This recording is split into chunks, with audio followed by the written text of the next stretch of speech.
ओम जय श्रीकृष्ण. आपण श्रीमद भगवद्गीता या ग्रंथातील श्लोक पाहणार आहोत आणि या श्लोकांचा पदच्छेद, शब्दार्थ आणि अन्वय अर्थ पाहणार आहोत. सुरुवात आपण भक्तियोगापासून करतो आहे, जो 12वा अध्याय आहे. ओम श्री परमात्मने नमः. अथ 12ोऽध्यायः.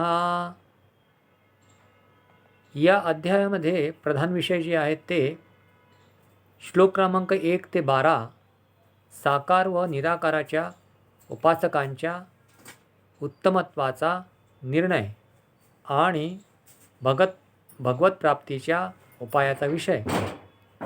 श्लोक क्रमांक 13 ते 20 भगवत प्राप्ती झालेल्या पुरुषांचे लक्षण.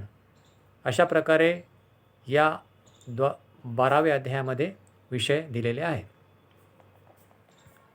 आता पहिला जो आहे तो अर्जुनाचा प्रश्न आहे भगवंताला की साकार आणि निराकार उपासकांच्या पैकी कोण श्रेष्ठ आहे, हे जाणण्यासाठी अर्जुन उवाच. एवं सततयुक्ता ये भक्तास्त्वां पर्युपासते ये चाप्यक्षरमव्यक्तं तेषां के योगवित्तमाः. आता याचा आपण पदच्छेद पाहू. एवं सततयुक्ताः ये भक्ताः त्वां पर्युपासते ये च अपि अक्षरम् अव्यक्तं तेषां के योगवित्तमाः. आता याचा अर्थ पाहू आपण एक एक शब्दाचा.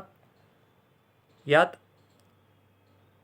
अशा प्रकारे भगवंताची वचने ऐकून अर्जुन म्हणाला, हे मनमोहना, ये भक्ताः, जे अनन्यप्रेमी भक्तजन, एवं पूर्वोक्त प्रकाराने, सततयुक्ताः, निरंतर तुमच्या भजनात ध्यानात मग्न राहून,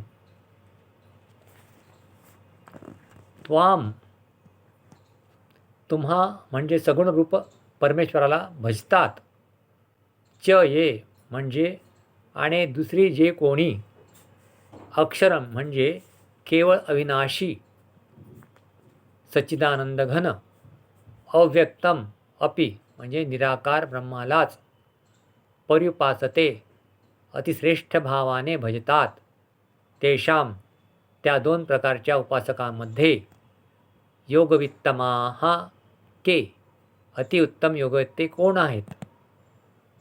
आता याचा आपण अर्थ पाहू सलग. अर्जुन म्हणाला, जे अनन्यप्रेमी भक्तजन पूर्वी सांगितल्याप्रमाणे निरंतर आपल्या भजन ध्यानात मग्न राहून आपणा सगुणरूप परमेश्वराची आणि दुसरे जे केवळ अविनाशी सच्चिदानंद घन निराकार ब्रह्माचीच अतिश्रेष्ठ भावाने उपासना करतात, त्या दोन्ही प्रकारच्या भक्तांमध्ये अतिशय उत्तम योगवेत्ते कोण होत, हा अर्जुनाचा प्रश्न आहे. आता उत्तर आपण दुसऱ्या श्लोकात भगवंताने दिलेलं आहे, ते पुढे पाहू.